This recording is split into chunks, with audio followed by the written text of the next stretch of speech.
Hey, good morning, Willie P here, and today we're going to do another reaction. Our reaction today is going to be why no one wants to fight the A-10 Warthog. Personally, I think the A-10 Warthog is amazing. It's a beautiful airplane. The whole design about it is awesome. I haven't seen this video, so we're going to react to it together for the first time. Maybe you've seen it, maybe you haven't. But if you're like me, I love anything that has military weaponry, or I love the aircraft or jets or ships or boats or all of it. It's just crazy how the engineering and everything works. So, without further ado, I say we get into this and we see what it's about. Obviously, it's A10. Oh, before we do that, like, subscribe, send it to a friend, send it to an enemy, send it to grandma. She'll love me. I'm adorable. Let's do it.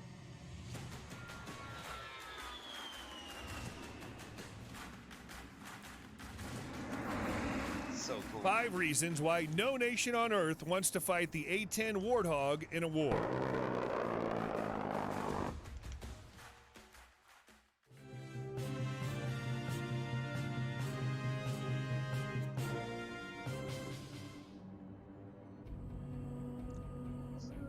One simply does not mess with the A-10. Alright, I'm definitely going to be annoying. Check that out. How awesome is that airplane? Like, there's how many airplanes do you see like that? It's just so cool how it looks. How it operates. I love it. A-10 Thunderbolt and get away with it. Call her the A-10 Thunderbolt, or more affectionately A-10 Warthog, but the U.S. Air Force Close Air Support Avenger will take a beating and still find a way to shower you with her. Woo, woo, woo. Look at that design, man. It's just made to float there and do what it's got to do. There's a reason why pretty much everybody in the military loves this.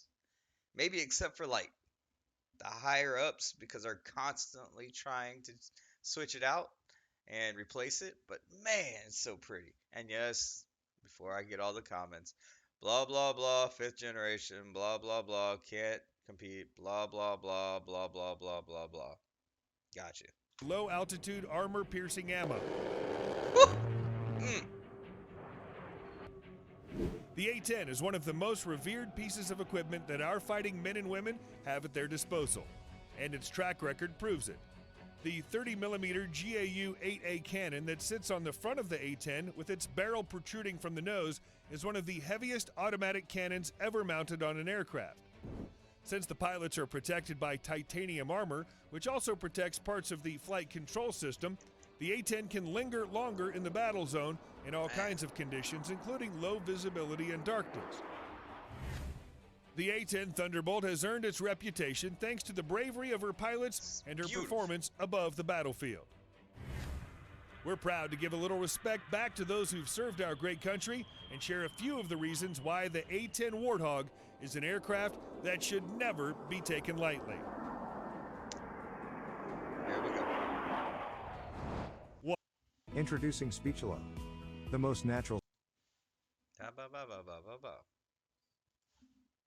Armament. Let's get it.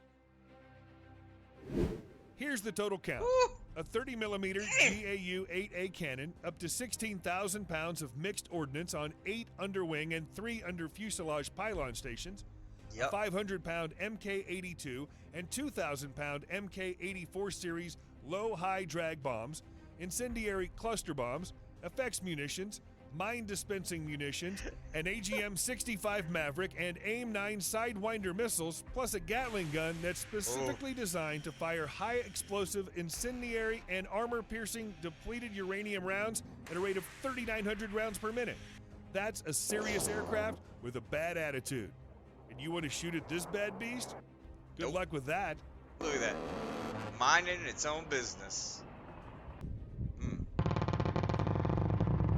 Oh, please show what it looks like afterwards. Show us the holes. Come on. 2. Survivability. The A-10 has a honeycomb panel design that makes up the leading edges of the wing and tail, making them more resistant to battle damage. Interestingly, the front landing gear retracts under the wings while still sticking somewhat out of the fuselage, giving the Warthog a way to touch down with its landing gear up. This aircraft can survive multiple direct hits from armor-piercing and high-explosive projectiles, while its self-sealing fuel cells are protected by internal and external foam. Like in 2003 when Captain Kim Campbell... Look at that airplane right there. She went through something. All right, we're about to hear it. All right. Successfully brought her Warthog back from a close air support mission near Baghdad. Her 75th Fighter Squadron A-10 was hit by ground fire, taking extensive damage to the starboard vertical stabilizer, horizontal stabilizer, aft fuselage, and engine. Upon sustaining the hit, the airplane became uncontrollable, rolling left, nose down. After trying several ways to regain control, she engaged the backup mechanical flight control system. The jet responded, and with some help from her wingman, she landed back at her forward base. You imagine coming in and you're that tore up, or your aircraft is that tore up? Man, you gotta believe it. As soon as you pull back into that hangar for maintenance, all those maintainers are probably going, "What happened? What in the world?" Or they're going, "Mother, now we gotta work nonstop." I give it up to the maintainers. Those maintainers are rain, sleet, snow, sunshine, 100 degrees, 30 degrees, doesn't matter. They got to be out there. They got to do it. I don't talk crap about maintainers.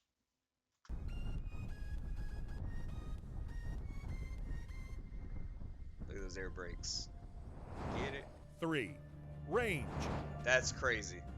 At around 2,580 miles, the Warthog's flight range could get you from New York City to Los Angeles, California. Thanks to 2 General Electric TF-34 GE100 turbofan engines, the aircraft can achieve about 450 miles an hour, or Mach 0.75, making the Thunderbolt fast enough to be ultra-deadly. 4. Support.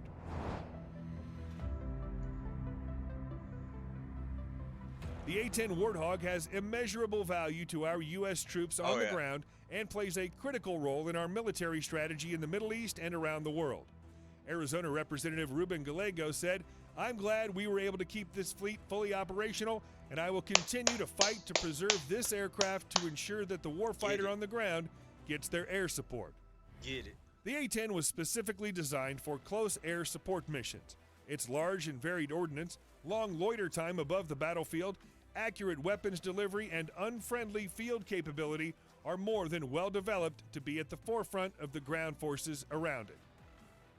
As the U.S. Air Force said, I tell you what, I was always told, I never actually got to mess with it, but I was always told, as the pilots, when they came to do close support for the troops on the ground, they would have to come in at a dive and then pull their trigger for their gun, because the gun would force the nose up.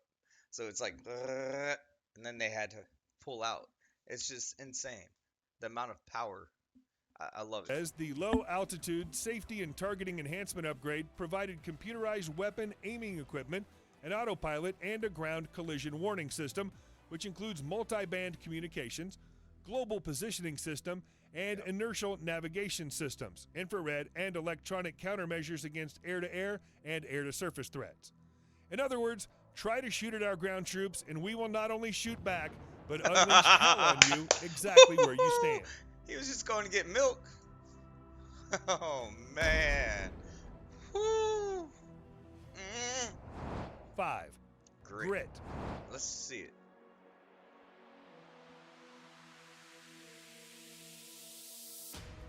A-10 pilots have night vision capability to conduct missions during any hour after dark. The A-10 was also designed with a fast maintenance turnaround time in mind to keep it on the battlefield.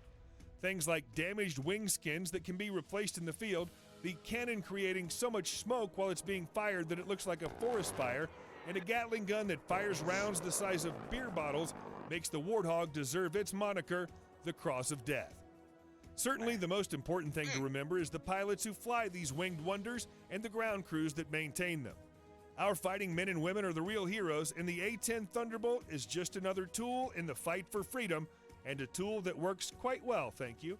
Contemporary Air Force F-15 and F-16 pilots cool like to job. joke that A-10s don't have instrument panel clocks, they have calendars.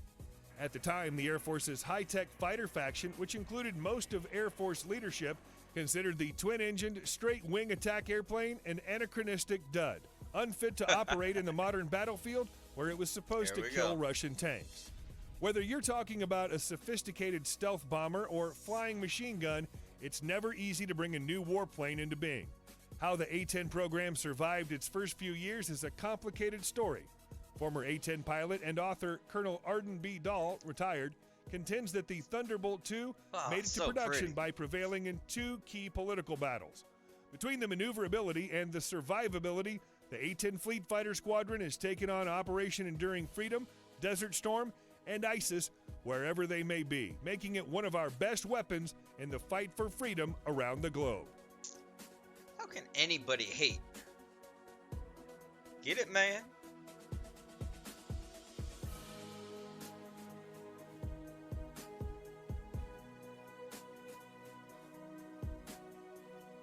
They are doing their thing.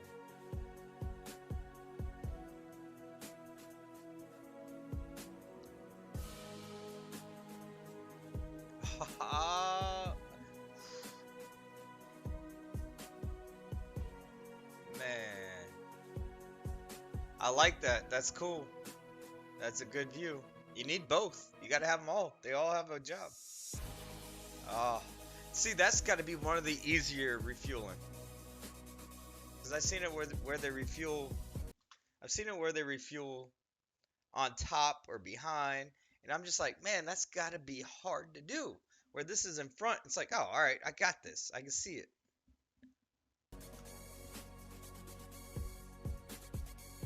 Ooh.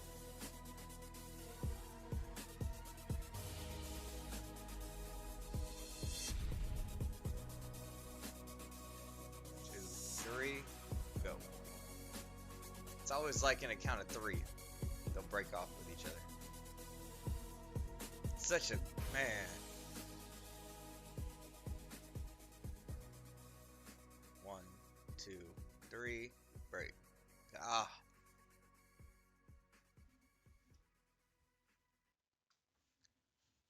Tell you what, that was awesome. I have zero things to say that's bad about it. I love the A-10. I think they're awesome. I think the maintainers need to get more credit. All the enlisted need to get more credit for keeping those things in the air. Uh, Pilots are cool, but they can't do their job without enlisted. And it's a ecosystem that needs each other for a perfect balance to make the mission get done. And man, such a beautiful airplane. Hey, I have nothing else to say about it. All I gotta say is, hey, it's Willie P. Please like, subscribe, send it to a friend, send it to enemy, send it to grandma, and let's make this happen. If you have any questions, comments, concerns, or if you would like to react or respond to whatever I said, please give me some comments. I'll listen, I'll read them, I'll respond. Everyone else, have a great day. Bye.